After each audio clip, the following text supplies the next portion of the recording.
Hello friends, I Neha. Welcome you all once again on my YouTube channel Aim High Tutorials English. Friends, today we are going to restart the discussion of modal auxiliaries, and in this sequence today we will discuss the modal auxiliary verb must. See, when we use modal auxiliary must, it is used in present and future. इसका use हम future और present में similar तरीके से कर सकते हैं. There is no problem in that. Let's take examples of present and future. ठीक है, एक सेंटेंस मैं प्रेजेंट के लिए बनाती हूँ, एक सेंटेंस फ्यूचर के लिए बनाती हूँ, फिर हम लोग इसे समझेंगे. Example, I must see him now. And the next sentence is, I must see him tomorrow. See, I must see him now. इसका मतलब है कि अभी, तुरंत, मतलब आवश्यक रूप से. मस्ट क्या है? ये ऑब्लिगेशन शो करता है, ड्यूटी ऑब्लिगेशन को शो करने का काम करता है. तो जैसे ही हमने यहाँ वर्ड्स देखा नाउ और एक वर्ड आ गया टुमारो, ओके, तो ऐसे ही पता चल रहा है कि ये क्या है, ये प्रेजेंट में है और ये सेकंड सेंटेंस जो है ये है फ्यूचर टेंस में. ओके, तो क्या अब हम मस्ट को यूज़ करके पास्ट टेंस में सेंटेंसेस नहीं बना सकते हैं? नहीं, ऐसा नहीं होता है. हम बना सकते हैं, लेकिन must has to be replaced with a word had to while you make a sentence which gives a sense of past tense. Okay, जैसे प्रेजेंट और फ्यूचर में आप सीधे सीधे मस्ट को यूज़ कर सकते हैं. अगर आप चाहें तो मस्ट के साथ नॉट लगा सकते हैं, तो मस्ट का जो नेगेटिव फॉर्म होगा वो आप ऐसे बना सकते हैं, मस्ट नॉट, और you can right like this. इसका कंबाइंड फॉर्म भी आप लिख सकते हैं. Both the way of writing is completely okay. आप इन दोनों में से किसी भी एक तरीके से लिख सकते हैं, वो बिल्कुल ठीक है. जब आप इससे नेगेटिव सेंटेंस बनाएंगे, जैसे I must not see him tomorrow, I must not see him now, आप इसे नेगेटिव में बनाएंगे तो नॉट लगा देंगे, कंबाइंड रूप दे सकते हैं. ओके, इसके अलावा जब हम इसे पास्ट में कन्वर्ट करेंगे, जैसे ये सेंटेंस जो है प्रेजेंट में है, I must see him now, अगर इसी सेंटेंस को हम चेंज करेंगे पास्ट में, तो यहाँ पर सबसे पहले ये लिख लेंगे, in past tense must is replaced by had to. जब हम पास्ट के सेंस में सेंटेंस को बनाते हैं तो हम उसे रिप्लेस कर देते हैं हैड टू के साथ. मतलब आप मस्ट को पास्ट में नहीं लिखेंगे, इसकी जगह पे आप हैड टू को लिखेंगे. Okay, so let's take an example of it. Example, he must do it. ये सेंटेंस जो है, इसे देख के पता चल रहा है कि ये सेंटेंस क्या है, प्रेजेंट में है. उसे यह करना चाहिए, उसे यह कर देना चाहिए. ठीक है, लेकिन अब इसी सेंटेंस को हम लोग पास्ट में जब कन्वर्ट करेंगे तो मस्ट को रिप्लेस करना होगा. तो मस्ट को रिप्लेस करने के लिए कर देंगे he had to do it. Okay, अगर मान लो यहाँ पे लगा दिया he must do it today, अगर इट के बाद यहाँ पे एक वर्ड लगा दिया टुडे, फिर यहाँ पे जो इट है इसके बाद लग जाएगा यस्टरडे. उसे आज यह कर देना चाहिए, तो यहाँ पे क्या हो जाएगा, उसे कल कर देना चाहिए था. मतलब इसी बात को हम लोगों ने पास्ट टेंस में कह दिया है, मस्ट को रिप्लेस करके हैड टू के द्वारा. ओके, ठीक है. अब नेक्स्ट जो है, सबसे पहले तो ये एक ड्यूटी और ऑब्लिगेशन को शो करता है. तो ड्यूटी और ऑब्लिगेशन को शो करने के लिए हम लोगों ने पहले शुड भी पढ़ा था, ओके, ऑट टू भी पढ़ा था. अब हम लोग मस्ट के बारे में पढ़ रहे हैं. तो शुड जो था वो क्या था, वो एक एडवाइस देने के लिए था, जो हमें ये बताया जाए कि yes you should do this, ये करना चाहिए. If you are not compelled, there is no compulsion over you that you have to do it. आपको करना ही है ऐसा ज़रूरी नहीं है, लेकिन मस्ट आपने लगा दिया means you have a compulsion to do it. आपको एक कंपल्शन दिया जाए, मतलब आप अनिवार्य रूप से इसे कीजिए. ओके, तो हम लोग पहले यहाँ लिख लेते हैं ड्यूटी और ऑब्लिगेशन। ओके, अब एक एग्जाम्पल लेते हैं इसका।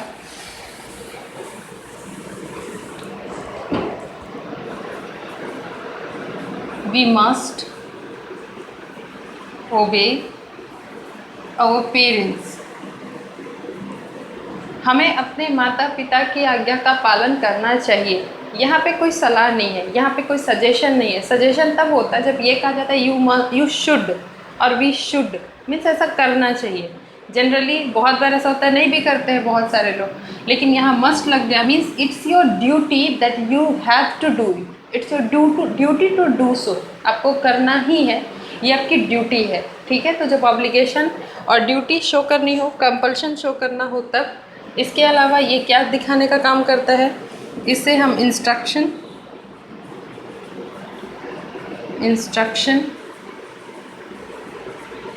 कंपल्शन और इसके अलावा हम इससे नेसेसिटी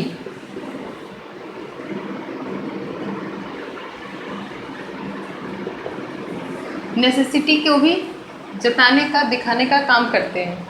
जैसे इंस्ट्रक्शन मतलब निर्देश, कंपल्शन अनिवार्यता, किसी चीज़ को किया ही जाना है, और नेसेसिटी मतलब आवश्यकता, ज़रूरत, कि इस चीज़ की ज़रूरत है, इसे करने की ज़रूरत है। एग्जाम्पल ले सकते हैं, players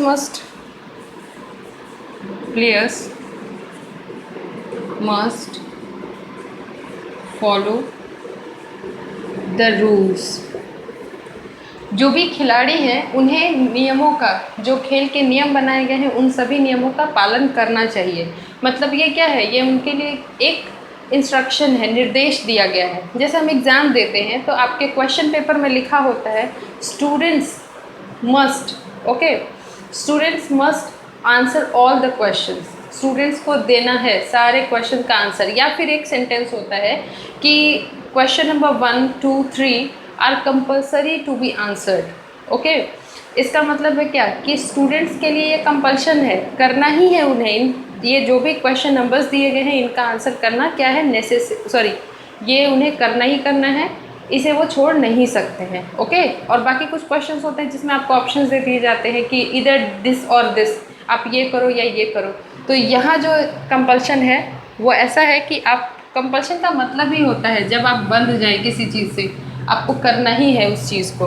okay, the next example of compulsion is, ये पहला एग्जाम्पल जो था ये एग्जाम्पल था इंस्ट्रक्शन के लिए। सेकेंड एग्जाम्पल जो है वो है कंपल्शन के लिए। जैसे it is raining, here I put a semicolon. I will discuss the punctuation marks in upcoming videos। और ऐसे सेमीकोलन का मतलब ये होता है कि जैसे आपने कोई बात कह दी पहले, लेकिन उसी चीज़ को आप और भी ज़्यादा आगे डिस्क्राइब करना चाहते हैं, मतलब you have not finished yet. Okay, then you put here a semicolon. तब हम एक सेमीकोलन का यूज़ कर देते हैं सेंटेंस में। It is raining so I must go in. बारिश हो रही है इसलिए मुझे अंदर चले जाना चाहिए।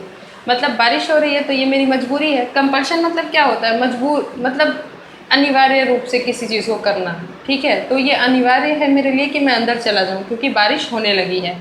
Now next example is with the necessity, we must finish our work today. हमें आज अपना काम पूरा कर लेना चाहिए, आज हमें अपना काम ख़त्म कर देना चाहिए। ये नेसेसिटी को शो करता है, मतलब आज के आज ये काम होना ज़रूरी है, इसलिए यहाँ पे नेसेसरी है।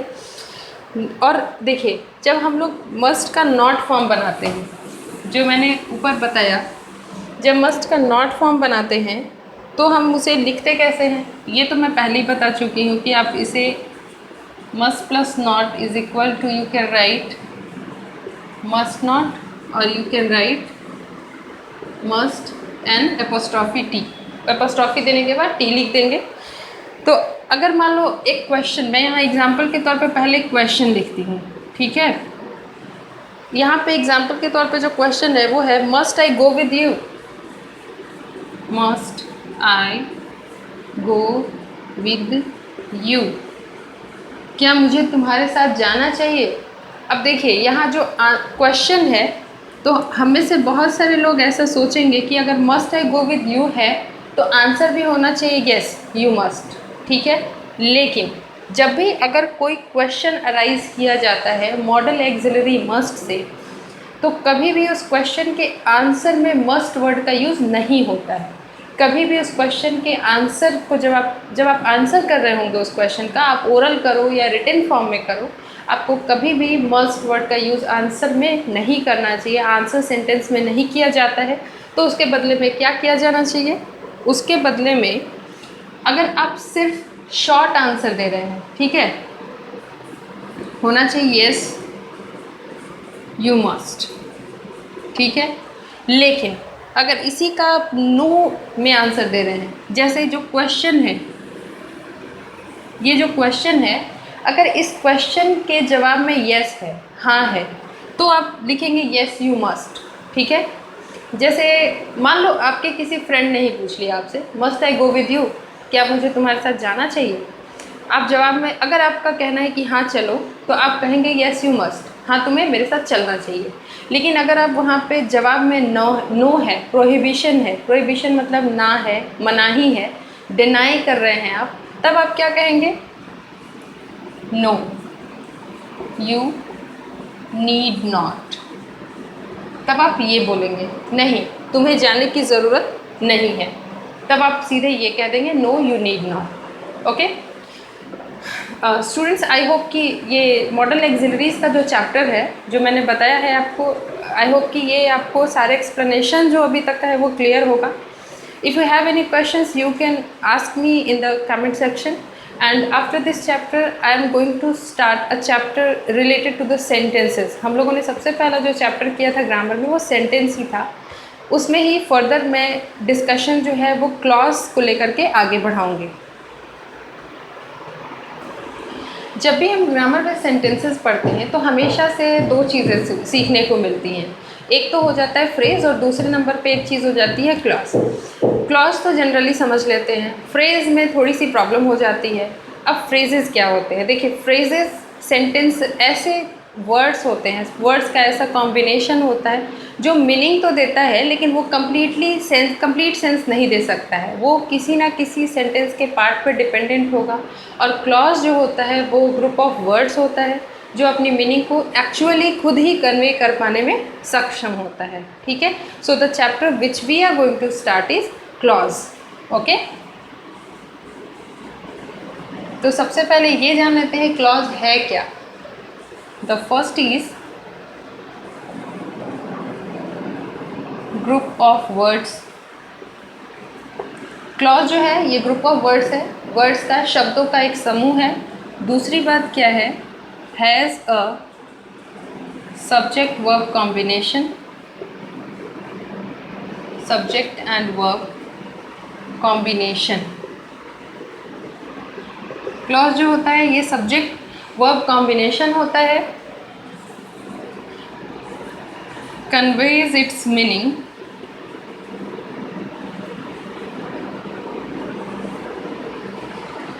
completely,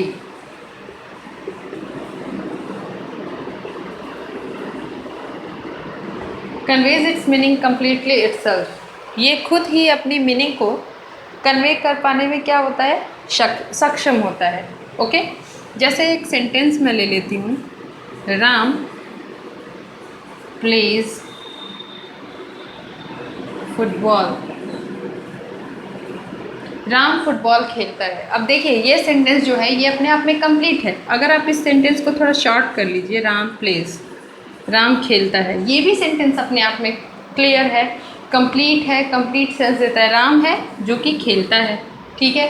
फर्स्ट सेंटेंस है Ram plays football, Ram football खेलता है, तो ये सेंटेंस क्या है, अपने आप में बिल्कुल क्लियर है। अब हम लोग ये देखेंगे कि ये देखिए यहाँ पे क्या है, इस सेंटेंस में हो या दूसरा जो सेंटेंस है, इन दोनों ही सेंटेंसेस में एक सब्जेक्ट है, एक वर्ब है, इनका कॉम्बिनेशन है। दूसरी बात यह है कि यहाँ पे जो वर्ब है वो फाइनाइट वर्ब है। फाइनाइट वर्ब उस वर्ब को कहते हैं जो वर्ब्स लिमिटेड होते हैं। लिमिटेड का मतलब है कि the number of verbs is not limited. Actually limited का मतलब यहाँ ये है कि वो मीनिंग में अपने मतलब जो उसका सब्जेक्ट है, सब्जेक्ट के पर्सन और उसके नंबर के अकॉर्डिंग वो वर्ब जो होता है वो लिमिट कर जाता है, वो लिमिटेड होता है। जैसे देखो यहाँ पे एक सेंटेंस है राम प्लेज, ठीक है, सेकंड में अगर यहाँ एक सेंटेंस लिख दूँ आई प्ले, ये भी क्या है, फाइनाइट वर्ब है। ओके, देखिए यहाँ पे ये जो हमारा सब्जेक्ट है ये है थर्ड पर्सन सिंगुलर नंबर, ठीक है, और ये प्रॉपर नाउन है। यहाँ पे हमारा जो सब्जेक्ट है ये है फर्स्ट पर्सन सिंगुलर नंबर और ये एक प्रोनाउन है, ठीक है। तो सब्जेक्ट में आपको पता है कि नाउन, प्रोनाउन, वर्ब, एडजेक्टिव्स, ये सारे वर्ड्स भी आ जाते हैं। लेकिन सबसे पहले हम प्रायोरिटी देते हैं नाउन और प्रोनाउन को अभी इसे समझने के लिए। तो राम है थर्ड पर्सन सिंगुलर नंबर के अकॉर्डिंग, क्योंकि ये सेंटेंस जो है ये प्रेजेंट इंडेफिनिट का है, इसलिए यहाँ पे प्लेज आ गया, ठीक है, मतलब वर्ब का फिफ्थ फॉर्म, एस या ई एस वाला फॉर्म। यहाँ पे ये फर्स्ट पर्सन है, इसके अलावा ये सिंगुलर नंबर है, फिर भी इसके साथ ये आ रहा है। अब एक और सेंटेंस लेते हैं, वी गो। यहाँ देखिए ये फर्स्ट पर्सन है, प्लूरल नंबर है, तो प्लूरल नंबर के अकॉर्डिंग जो हमारा वर्ब है वो भी क्या है, प्लूरल है। तो हमारा जो सब्जेक्ट होता है तो उसके पर्सन और नंबर के अकॉर्डिंग ही हमारा वर्ब जो होता है उसके फॉर्म डिसाइड करते हैं हम लोग। ओके, तो देखो जब हम लोग प्रेजेंट इंडेफिनिट बना रहे हैं तो यहाँ पे तो हमने ऐसा कर दिया, लेकिन मान लो हम अगर कॉन्टिन्यूअस के सेंटेंसेस बनाएं तब तो जेरेंट फॉर्म आ जाता है। बहुत बार जब दूसरे सेंटेंसेस बनाते हैं, जैसे मान लो कह दें ही लाइक्स टू वॉक, वह चलना पसंद करता है, यहाँ लाइक्स क्या है, वर्ब है, वॉक भी क्या है, वर्ब है, लेकिन लाइक्स क्या है, हमारे सेंटेंस में हमारा जो सेंटेंस का सब्जेक्ट है उसके लिए वो लाइक्स, वो पसंद करता है चलना, तो पहले करता है, सॉरी पसंद करना ही क्या है, हमारा मेन वर्ब हो गया इस सेंटेंस का। इसलिए टू वॉक जो है वो हमारा फाइनाइट वर्ब नहीं है, वो हो जाएगा हमारा नॉन फाइनाइट वर्ब। जैसे ही लाइक्स टू वॉक, इसमें ये जो है यहाँ पे ये लाइक्स क्या है, ये है हमारा फाइनाइट वर्ब, जबकि ये पूरा जो है ये क्या हो जाएगा, नॉन फाइनाइट, ये नॉन फाइनाइट हो गया।